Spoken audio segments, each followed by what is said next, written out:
Hello friends, welcome to my YouTube channel KL study. तो friends, MP TET वर्ग 2 चयन परीक्षा के लिए यहाँ पर हमने केमिस्ट्री स्टार्ट की हुई थी। आपके मैथ और साइंस दोनों के लिए कंपलसरी रहेगी। तो यहाँ पर आज की जो हमारी क्लास होगी क्लास नंबर 4 होगी, और जिसमें आपका जो फर्स्ट टॉपिक दिया गया है पदार्थ की अवस्थाएं एवं ऊष्मागतिकी, उसी को हम बहुत ही डिटेल के साथ में, जैसा कि आपके सिलेबस में दिया गया है, तो कवर कर रहे हैं। तो यदि आपने पिछले 3 लेक्चर नहीं देखे हैं तो आप डिस्क्रिप्शन में लिंक दिया गया है वहाँ से, या फिर अलग से हमने प्लेलिस्ट भी बना दी है, आप देख सकते हैं। और ये जो थ्योरी रहेगी पूरी एनसीईआरटी के अलावा जो अदर ऑथेंटिक बुक्स होती हैं उसकी थ्योरी आपको देखने को मिलेगी, और ये बहुत ही डिटेल में सारी चीज़ें यहाँ पर आपकी रहेंगी। यदि आप ये थ्योरी कवर कर लेते हैं तो फिर आपको अन्य कहीं और जगह भटकने की ज़रूरत नहीं पड़ेगी। ठीक है, तो ये हमारी क्लास नंबर 4 है, और इसमें हम जो आगे की चीज़ें हैं उसी को यहाँ पर आगे बढ़ाएंगे। क्योंकि पिछले लेक्चर्स जो थे हमारे, तो उसमें सबसे पहले हमने आपको रसायन विज्ञान और उसका इतिहास बताया था, फिर आपके पदार्थ से सारी चीज़ों को स्टार्ट किया था। क्योंकि जब कभी भी आप केमिस्ट्री को स्टार्ट करते हैं तो मैटर या जो पदार्थ होता है वहीं से स्टार्ट करते हैं। तो आपको पदार्थ क्या कहलाता है, इसके अलावा पदार्थ का जो वर्गीकरण है, 2 भागों में पदार्थ को वर्गीकृत किया गया है, डिवाइड किया गया है। एक तो आपके भौतिक अवस्था के आधार पर पदार्थ, और दूसरा पड़ा था रासायनिक आधार पर। तो भौतिक आधार पर जो पदार्थ होते वो ठोस, द्रव और गैस। चूँकि हम 3 अवस्थाएं पढ़ते आए हैं पदार्थ की, ठोस, द्रव और गैस। इसके अलावा चौथी अवस्था प्लाज्मा होती है, 5वीं अवस्था आपकी बोस-आइंस्टीन कंडेंसेंट होती है। इसके बाद हमने अगले सेशन में आपको बताया हुआ था कि जो पदार्थ होता है वो किससे मिलकर बना होता है। फिर हमने परमाणु पढ़ा था कि परमाणु क्या होते, कण क्या होते हैं। फिर परमाणु के बारे में बहुत सारी चीज़ें हमने देख ली हैं, और फिर परमाणु के संबंध में जो सिद्धांत दिए गए, जो मॉडल प्रस्तुत किए गए, उनको हमने देखा था। सबसे पहला जो मॉडल आया वो जे थॉमसन लेकर आए थे। इसके बाद आपके जॉन डाल्टन आते हैं। फिर आपके रदरफोर्ड महोदय आए, जिन्होंने एल्फा कणों की बौछार की थी सोने की पतली परत पर, और उन्होंने बताया था कि जो आपका एक परमाणु होता है उसके अंदर नाभिक होता है। नाभिक के अंदर कौन कौन सी चीज़ें होती हैं, तो यहाँ पर उन्होंने बताया न्यूट्रॉन और प्रोटॉन होते हैं। जबकि आपके चारों तरफ जो कक्षाएं हैं उसके चारों ओर जो चक्कर लगा रहे होते वो इलेक्ट्रॉन होते हैं। तो जो न्यूट्रॉन और प्रोटॉन होते हैं इनको संयुक्त रूप से क्या कहते हैं, न्यूक्लियॉन कहते हैं। तो ये चीज़ें हमने पिछले लेक्चर्स में पढ़ी। कल के सेशन में भी हमने आपको बताया हुआ था जो आपके नील्स बोर है, नील्स बोर ने क्या कहा है। ठीक है, नील्स बोर का भी अपना परमाणु सिद्धांत है, मैक्सवेल का परमाणु सिद्धांत है, रदरफोर्ड का सिद्धांत। तो ये सारे लेक्चर आप जरूर देख लें। आज के सेशन में हम पढ़ेंगे मतलब सुना है इलेक्ट्रॉन, प्रोटॉन और न्यूट्रॉन। तो कल के सेशन में आपको बताया हुआ था कि मूल कण क्या होते हैं, स्थायी और अस्थायी कण क्या होते हैं। तो यहाँ से खूब सारे क्वेश्चन पूछे जाते हैं। तो आज की क्लास में हम इन्हीं को डिस्कस करेंगे कि मूल कण कितने हैं, और आपके स्थायी अस्थायी कण क्या होते हैं, और इनके बारे में कैसे क्वेश्चन बनते हैं वो भी आपके साथ में शेयर करेंगे। तो आइए स्टार्ट करेंगे आज के सेशन को। यदि आप आज से ही क्लास को ज्वाइन कर रहे हैं तो पिछले लेक्चर ज़रूर देखें, ताकि आपको आगे आने वाली सारी चीज़ें अच्छे तरीके से समझ में आती जाएँ। तो देखिए, परमाणु तो हमने पढ़ लिया है, एटम क्या होते हैं, अणु क्या होते हैं। तो एक बार फिर से देख लेते हैं। परमाणु तत्व का वह छोटे से छोटा कण है जो किसी भी रासायनिक अभिक्रिया में भाग ले सकता है, परंतु स्वतंत्र अवस्था में नहीं रह सकता। परमाणु विद्युत के उदासीन होते हैं। तो यहाँ पर आपको ये बात क्लियर करनी है कि जो परमाणु होते हैं, जो एटम होते हैं, वह तत्व का, अब तत्व क्या होता है, तो आगे हमें रासायनिक आधार पर ही पदार्थ का वर्गीकरण पढ़ना है, जहाँ पर हम तत्व पढ़ेंगे, यौगिक पढ़ेंगे और मिश्रण पढ़ेंगे। अब तत्व भी 3 प्रकार के होते, धातु, अधातु तत्व, ठीक है, और अपधातु तत्व होते हैं। फिर आपके यौगिक भी 2 प्रकार के होते हैं, कार्बनिक यौगिक, अकार्बनिक यौगिक। मिश्रण भी 2 प्रकार के होंगे, क्षमांग मिश्रण और विषवांग मिश्रण। तो अभी बस आप ये मान के चलना कि तत्व वह होता है जिसमें किसी और दूसरे अणु परमाणु का संयोग नहीं होता, ना ही इसको विभक्त कर सकते हैं, वो क्या कहलाता है, तत्व कहलाता है। ठीक है, तो कहा गया है कि परमाणु तत्व का वह छोटे से छोटा कण है जो किसी भी, जो आपकी रासायनिक अभिक्रिया होती, केमिकल रिएक्शन होती है, उसमें भाग तो लेगा लेकिन स्वतंत्र अकेला नहीं रह सकता। परमाणु क्या होते, विद्युत के उदासीन होते हैं।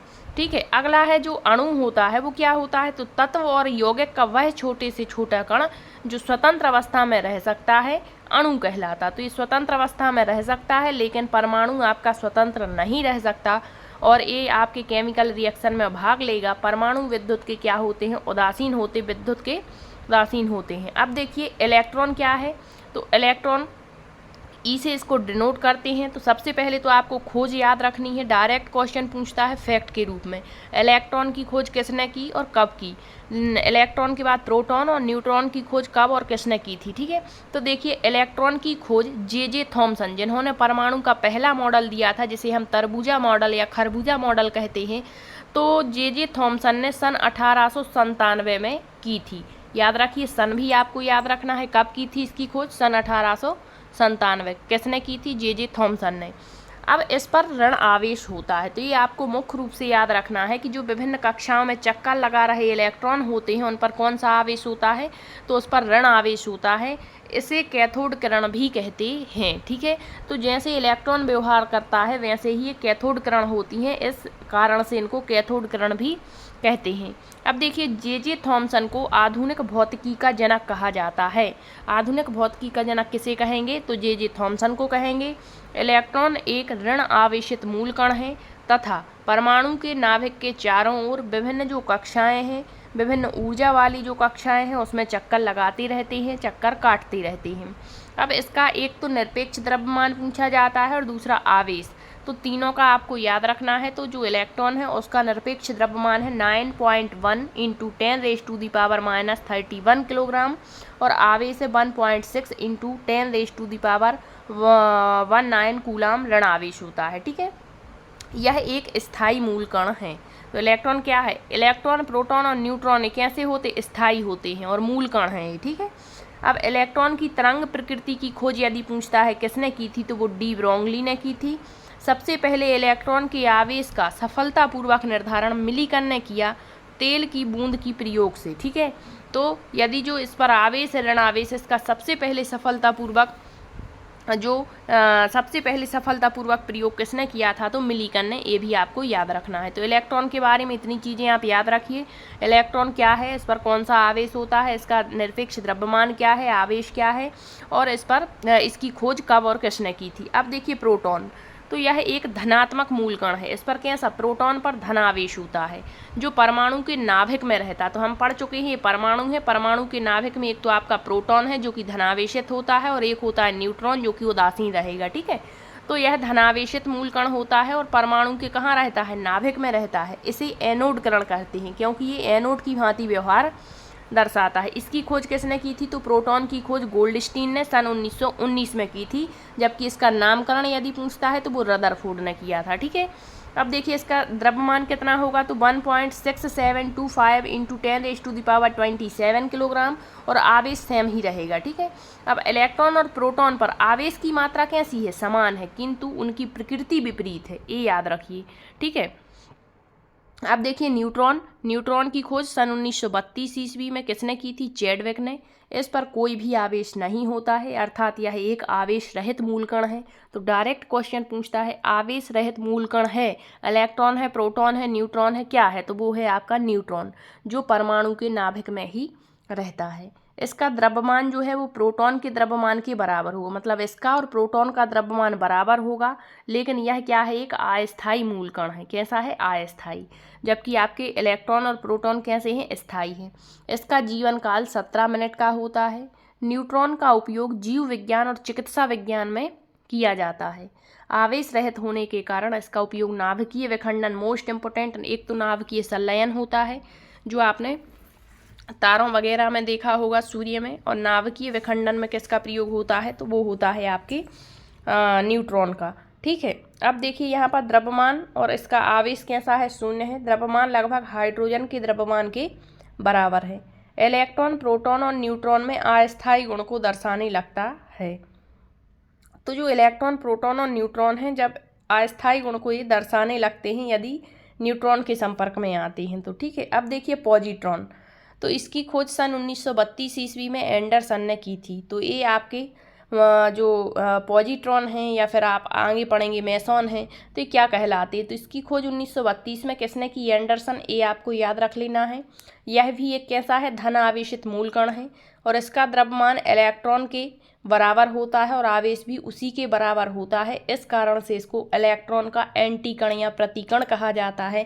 तो क्वेश्चन आपका बन चुका है, इलेक्ट्रॉन का एंटी कण क्या कहलाता है, या फिर इलेक्ट्रॉन का प्रतिकण क्या है, तो पॉजिट्रॉन है। और क्यों है, क्योंकि जो पॉजिट्रॉन है इसका द्रव्यमान और इसका आवेश इलेक्ट्रॉन के बिल्कुल बराबर होता है, इस कारण से। ठीक है, तो ये आपका जो द्रव्यमान है और जो आवेश दिया है ये बिल्कुल इलेक्ट्रॉन के बराबर है। तो याद रखिए, जब दो एंटीकण एक दूसरे की तरफ गति करते हैं तो वे एक दूसरे को नष्ट कर देते हैं। अब देखिए अगला दिया है न्यूट्रिनो। इसकी खोज 1930 में पाउली ने की थी। पाउली का आपने अपवर्जन का नियम पढ़ा होगा। ठीक है, तो न्यूट्रिनो जो होता है इसकी खोज किसने की, 1930 में, और पाउली ने करी। यह द्रव्यमान और आवेश रहित मूल कण है, ना तो इसका द्रव्यमान ना ही इसका आवेश है। यह भी दो प्रकार के होंगे, एक तो न्यूट्रिनो एवं एंटी न्यूट्रिनो। इनके चक्रण एक दूसरे के विपरीत होते हैं। अगला है पाई मेसॉन। इसकी खोज सन 1935 में एच यूकावा ने की थी। यह भी दो प्रकार के होंगे, धनात्मक पाई मेसॉन और ऋणात्मक पाई मेसॉन। यह एक अस्थायी मूल कण है। इसका जीवन काल 10 के ऊपर -10 की घात सेकंड होता है और द्रव्यमान इलेक्ट्रॉन के द्रव्यमान का 274 गुना होता है। तो ये भी याद रखना, पूछ लेगा वह कौन सा एक कण है जिसका द्रव्यमान इलेक्ट्रॉन का 274 गुना है, तो वो पाई मेसॉन है। फिर दिया है फोटोन। तो यह ऊर्जा के बंडल होते, क्या होते, ऊर्जा के बंडल। डायरेक्ट क्वेश्चन पूछा गया था, ऊर्जा के बंडल कहलाते हैं, तो वो फोटोन है, जो प्रकाश की चाल से चलते हैं। सभी विद्युत चुंबकीय किरणें या किरणों का निर्माण मूल कणों से हुआ है। इनका ब्राह्म द्रव्यमान 0 होता, रेस्ट जो मॉस होता है वो 0 रहेगा। बोसॉन की खोज सत्येंद्रनाथ बोस ने की थी, ये भी आपको याद रखना है। तो इतने जो कण हैं स्थायी अस्थायी, इनको आपको याद रखना, इनकी खोज, इनका आवेश, इनका सापेक्ष द्रव्यमान, ये क्वेश्चन यहाँ से पूछे जाते हैं। अब देखिए परमाणु संख्या में एक मोस्ट इंपोर्टेंट आपका टॉपिक रहेगा, परमाणु संख्या क्या कहलाती है और परमाणु द्रव्यमान क्या कहलाता है, और इनसे आपके न्यूमेरिकल क्वेश्चन यहाँ से बनते हैं। तो एक बार यदि आप इनको अच्छे से समझ लेते हैं तो फिर आप किसी भी क्वेश्चन का आंसर दे पाएंगे। ठीक है, तो देखिए परमाणु संख्या या परमाणु क्रमांक एक ही बात है। कहीं पर भी परमाणु संख्या लिखा है या परमाणु क्रमांक लिखा है वो एक ही बात है। इंग्लिश में एटॉमिक नंबर इसको कहते हैं। परमाणु संख्या की खोज किसने की थी, तो मोसले ने की थी, ये आपको याद रखना है। किसने की थी, मोसले ने की थी। अब देखिए किसी परमाणु के नाभिक में उपस्थित, मान के चलिए ये हमारा कोई परमाणु है, इसके नाभिक, मान के चलिए ये हमारा उसके अंदर एक छोटा सा नाभिक है। ठीक है, तो परमाणु के नाभिक में उपस्थित जो प्रोटॉन है, इसके अंदर हमने पढ़ा है कि क्या क्या होता है, प्रोटॉन होता है और न्यूट्रॉन होता है। तो प्रोटॉन पर धन आवेश होता है, न्यूट्रॉन उदासीन होता है। जबकि विभिन्न कक्षाओं में जो चक्कर लगा रहे वो क्या होते हैं, आपके इलेक्ट्रॉन होते हैं और इलेक्ट्रॉन पर ऋण आवेश होता है। तो यहाँ बात किसकी की गई है, यहाँ बात की गई है किसी परमाणु के नाभिक में प्रोटॉन की संख्या को ही क्या कहेंगे, हम परमाणु क्रमांक कहते हैं। किसी परमाणु के नाभिक में उपस्थित प्रोटॉन की संख्या को क्या कहेंगे, परमाणु क्रमांक कहेंगे। और ये हमेशा पूर्णांक होती है, ऐसा कभी नहीं होगा कि यहाँ पर ऑक्सीजन है, मान के चलिए इसका परमाणु क्रमांक हमने कह दिया 6 है तो 6 ही रहेगा। कभी भी इसकी संख्या पूर्णांक के अलावा नहीं होगी। ऐसा नहीं होगा कि 6.1 है या 6.5 है, ऐसा नहीं होता। तो जो आपका परमाणु संख्या या परमाणु क्रमांक होता है वह पूर्णांक होता है। और क्या कहलाता है परमाणु संख्या या परमाणु क्रमांक, तो किसी परमाणु के नाभिक में उपस्थित प्रोटॉन की संख्या को ही क्या कहेंगे, हम परमाणु क्रमांक कहेंगे। और इसको कैपिटल Z से सूचित किया जाता है, ये आपको याद रखना है। ठीक, अब किसी तत्व की परमाणु संख्या उस तत्व का मौलिक गुण होता है। अभी जब हम आवर्त सारणी पढ़ेंगे तो वहाँ इनकी ज़रूरत पड़ेगी। तो अभी से यदि आप पता रखते हैं कि परमाणु संख्या क्या है, परमाणु द्रव्यमान, तो और आसानी से आगे आने वाली चीज़ें आपको समझ में आती जाएंगी। ठीक है, तो आप समझ गए होंगे परमाणु क्रमांक क्या है। अब देखिए किसी तत्व के किसी, मान के चलिए इतने सारे तत्व, 118 तत्व है हमारी आवर्त सारणी में। तो किसी भी तत्व को यदि हम लेते हैं तो उसकी जो परमाणु संख्या है उस तत्व का मौलिक गुण कहलाता है। अभी परमाणु संख्या तो आपको पता है, तो आप और अच्छे तरीके से समझ गए होंगे। किसी तत्व का परमाणु क्रमांक या परमाणु संख्या उस तत्व के नाभिक में उपस्थित प्रोटॉन की संख्या के बराबर होती है। ठीक, तो अभी तो हमने पढ़ा कि प्रोटॉन की संख्या मतलब किसी परमाणु के नाभिक में उपस्थित प्रोटॉन की संख्या को परमाणु क्रमांक कहेंगे। अब कोई तत्व है तो उसकी जितनी परमाणु संख्या होगी मतलब जितनी प्रोटॉन की संख्या उतना ही उसका क्या होगा, परमाणु क्रमांक होगा। अब इसका एक सूत्र बनता है, देखिए परमाणु क्रमांक जिसे हम जेड से सूचित कर रहे हैं, तो जेड बराबर नाभिक में उपस्थित प्रोटॉन की संख्या, तो जेड बराबर पी हो जाता है क्या। तो ये है आपका सूत्र किसका, परमाणु क्रमांक का। अब भले ही परमाणु में इलेक्ट्रॉन की संख्या प्रोटॉन की संख्या के बराबर होती है, परंतु इलेक्ट्रॉनों की संख्या को परमाणु क्रमांक नहीं कहते, क्योंकि इलेक्ट्रॉन घटता बढ़ता रहता है। ठीक है, इलेक्ट्रॉन पर ऋणावेश भी रहता है, तो ये कभी भी नहीं मान लेना है कि इलेक्ट्रॉन की संख्या को परमाणु क्रमांक कहेंगे, नहीं, क्योंकि इलेक्ट्रॉन क्या होता, घटता बढ़ता रहता, लेकिन प्रोटॉन की संख्या किसके बराबर होती है, परमाणु में इलेक्ट्रॉन की संख्या प्रोटॉन की संख्या के बराबर होती है। अब किसी उदासीन परमाणु के लिए यदि हम बात करते हैं, तो उदासीन तो हमने अभी पढ़ा है कि परमाणु के नाभिक में क्या क्या होता है, तो एक तो प्रोटॉन जो कि धनावेशित है, और एक होता है आपका न्यूट्रॉन जो कि ऋणावेशित है, या ऋणावेशित नहीं, उदासीन है। तो जब यदि हम इसकी बात करते कि कोई परमाणु उदासीन है, तो उसके लिए कैसे निकालेंगे परमाणु संख्या, तो जेड से सूचित कर रहे थे, जेड बराबर पी बराबर ई। ठीक है, या इसको हम और तरीके से भी लिख सकते हैं। अब यहाँ देखना, ये आपका बन गया सूत्र किसका, परमाणु संख्या या परमाणु क्रमांक का। अब जैसे हमने कह दिया सोडियम, क्या कहा हमने, सोडियम, तो सोडियम का जो परमाणु क्रमांक है वो कितना है, 11 है। कितना है, 11 है। अब इसमें प्रोटॉन की संख्या कितनी होगी, तो वो भी देखो यहाँ पर परमाणु क्रमांक कितना, परमाणु क्रमांक को हम किससे दर्शा रहे हैं, जेड से, तो ये 11 दी गई है। ठीक है, अब बराबर प्रोटॉन कितने होंगे, तो 11 ही होंगे, और इलेक्ट्रॉन कितने होंगे, 11 ही होंगे। तो ये आसानी से निकल के आया कि नहीं आया। अब यहाँ से क्वेश्चन आपसे दो आपको देगा और एक आपसे निकालने की कहेगा, कि मान के चलिए कहेगा सोडियम में जो प्रोटॉन की संख्या है वो 11 है और इलेक्ट्रॉन की संख्या भी 11 है, तो आपको बताना है इसका परमाणु क्रमांक कितना होगा। तो यदि आपने ये पढ़ा है तो आप बता देंगे कि 11 ही होगा। जैसे यहाँ पर कहा है पोटेशियम, तो इसका परमाणु क्रमांक 19 है। कितना है, 19। तो बोल दिया कि प्रोटॉन की संख्या बताइए और इलेक्ट्रॉन की संख्या भी बता दिया आपको कि 19 है, तो आप बता देंगे इस सूत्र देख करके कि 19 ही होगी। ठीक है, अब देखिए परमाणु द्रव्यमान और द्रव्यमान संख्या या एटॉमिक मास क्या होता है। तो अभी हमने पढ़ा परमाणु क्रमांक। परमाणु क्रमांक क्या है, एक बार देख लें आप फिर से। परमाणु क्रमांक अर्थात किसी परमाणु के नाभिक में उपस्थित प्रोटॉन की संख्या को क्या कहते हैं, तो नाभिक में उपस्थित प्रोटॉन की संख्या को हम परमाणु क्रमांक कहते हैं, जिसे जेड से सूचित करते हैं। तो जेड बराबर पी, या फिर यदि कोई परमाणु उदासीन है तो उसके लिए जेड बराबर पी बराबर आपका हो जाएगा ई। ठीक है, अब देखिए किसी परमाणु के नाभिक में उपस्थित प्रोटॉन और न्यूट्रॉन की संख्या के योगफल को क्या कहेंगे, तो उसको द्रव्यमान संख्या कहेंगे। क्या, प्रोटॉन और न्यूट्रॉन, ये आपका परमाणु के अंदर नाभिक, और नाभिक में उपस्थित है प्रोटॉन और क्या है उपस्थित न्यूट्रॉन, तो इनकी संख्या के योग को कहते हैं परमाणु द्रव्यमान या द्रव्यमान संख्या। और द्रव्यमान संख्या भी हमेशा पूर्णांक होगी, और द्रव्यमान संख्या को कैपिटल ए से सूचित करते हैं। तो ए बराबर पी प्लस एन, मतलब ये क्या हो गई आपकी परमाणु द्रव्यमान निकालने का सूत्र, इसको आप कह सकते हैं।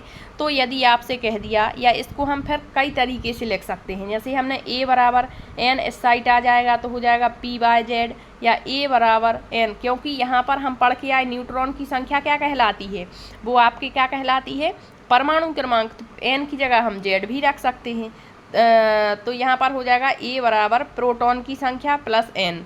ठीक है, तो यहाँ पर आप समझ गए होंगे, सीधी सी बात आपको ये याद रखना। अभी हम पढ़ के आए हैं कि जेड बराबर पी, मतलब प्रोटॉन की संख्या को क्या कहते थे, परमाणु क्रमांक। तो चाहे हम जेड लिख दें या पी लिख दें, बात तो बराबर है। ठीक है, तो यहाँ पर हमारा जो परमाणु द्रव्यमान है वो उसका सूत्र क्या है, इसको ए से डिनोट करेंगे, मतलब परमाणु द्रव्यमान बराबर प्रोटॉन की संख्या प्लस न्यूट्रॉन की संख्या। तो यहाँ पर जो न्यूट्रॉन है क्या है, यहाँ इसको हम इस तरीके से भी लिख सकते हैं कि ए बराबर, जहाँ पी है वहाँ हम जेड लिख सकते हैं, तो ए बराबर जेड प्लस एन, या फिर ए बराबर एन प्लस जेड। ठीक है, अब देखिए इस आधार पर न्यूट्रॉन की संख्या ए माइनस जेड बराबर एन। अब यहाँ पर आपसे पूछेगा, यही दे दिया उन्होंने कि सोडियम का जो सोडियम दिया गया है, ठीक है, तो इसका हमें पता है परमाणु क्रमांक कितना है, 11 है। तो यहाँ पर सूत्र ए हमने लिखा है कि ए ये है आपकी द्रव्यमान संख्या माइनस जेड, जेड क्या है आपकी परमाणु क्रमांक बराबर n। तो इससे आप इसको आसानी से निकाल पाएंगे। n बराबर यहाँ पर a यानी परमाणु द्रव्यमान कितना दिया है इसका 23, और आपका z यानी परमाणु संख्या कितनी है 11। तो n का जो मान है न्यूट्रॉन की संख्या कितनी निकल करके आ जाएगी, 23 में से 11 को माइनस कर देंगे तो 12 निकल करके आ जाएगी। ठीक है, तो आज के सेशन में इतना ही। आप एक क्वेश्चन का आंसर देना। मान के चलिए यहाँ पर हमने कोई भी मैग्नीशियम ले लिया, तो मैग्नीशियम का जो परमाणु क्रमांक है, जैसे हमने इस तरीके से लिख दिया मैग्नीशियम, तो इसकी आपको सारी चीज़ें निकाल करके बतानी है। इसका परमाणु क्रमांक 11 दिया गया है, तो इसका आपको परमाणु क्रमांक तो 11 है, इसका आपको द्रव्यमान संख्या निकाल के बतानी है और न्यूट्रॉन की संख्या निकाल करके बतानी है। तो यदि आपने ये सूत्र समझ लिए हैं तो आसानी से आप किसी भी क्वेश्चन का आंसर दे पाएंगे। आपको क्लास कैसी लगी कमेंट्स में ज़रूर बताइए, और यदि आपका कोई भी डाउट बन रहा है तो आप वो भी कमेंट्स के माध्यम से पूछ सकते हैं। और क्लास यदि पसंद आई है तो वीडियो को शेयर ज़रूर करना। अगले सेशन में हम आगे की चीज़ों को आपके साथ में डिस्कस करेंगे। मिलते हैं अगले सेशन में, तब तक के लिए सभी का बहुत बहुत धन्यवाद।